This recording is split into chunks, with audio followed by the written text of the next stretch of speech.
नमस्कार, गुलमोहर किचनमध्ये आपलं स्वागत आहे। आज मी वर्षभर टिकणारा साखर आंबा बनवलेला आहे। एकदम रसरशीत असा हा व्यवस्थित वर्षभर राहतो आणि खूप छान असा चवीला लागतो। साखर आंबा बनवण्यासाठी इथे मी केशर आंब्याची कैरी वापरलेली आहे आणि ती स्वच्छ धुवून घेतलेली आहे। तिचे जे देठ आहेत ते जरा थोडेसे साईडनी कट करून घ्यायचे आहे, म्हणजे ज्या चिकाचा वास साखर आंब्याला येत नाही। आणि इथे 2 कैऱ्या या थोड्याशा पिवळसर निघालेल्या आहेत, त्याच्यामुळे रंगही खूप छान येतो। देठ काढल्यानंतर आता कैरीचे साल हे काढून घ्यायचे आहे।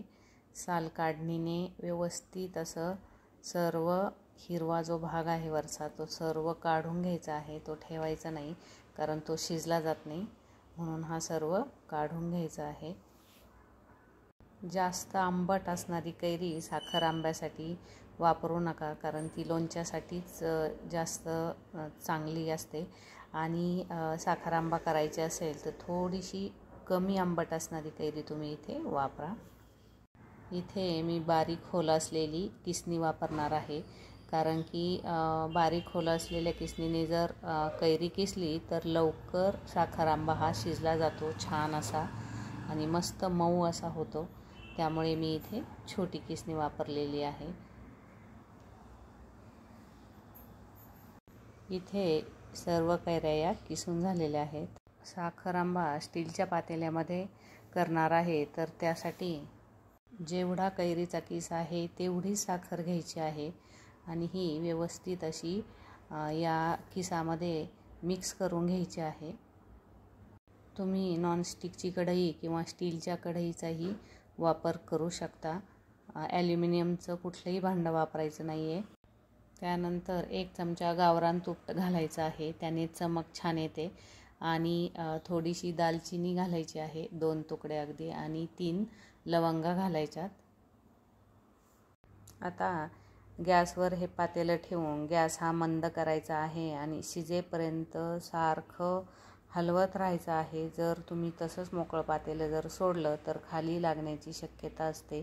स्टीलच्या पातेल्याला लवकर लागलं जातं आणि पटकन रंग हा चेंज होतो। आता यामध्ये विलायची पावडर घालायची आहे आणि व्यवस्थित असं चिकट होईपर्यंत हे हलवत राहायचं आहे।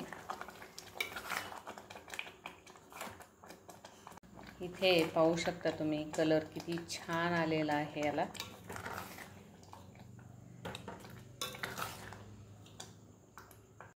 साखर आंबा छान असा शिजला गेलेला आहे, एकदम मस्त असा, आणि चिकट पण खूप झालेला आहे। ज्यावेळेस चिकट हा पाक याचा होतो त्यावेळेस समजायचं की हा आपला साखर आंबा तयार आहे। हे पहा, या प्रकारे जर चिकट झाला तर साखर आंबा हा वर्षभर टिकतो, बिलकुलही त्याला बुरशी लागत नाही। असा पाक झाला पाहिजे। असा पाक होईपर्यंत साखर आंबा हा हलवत राहायचा आहे।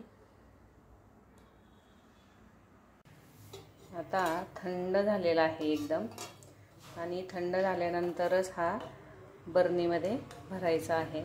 हे पहा, या प्रकारे हा साखर आंबा मस्त झालेला आहे। आणि आता मी एका प्लॅस्टिकच्या बरणीमध्येच हा भरून ठेवणार आहे।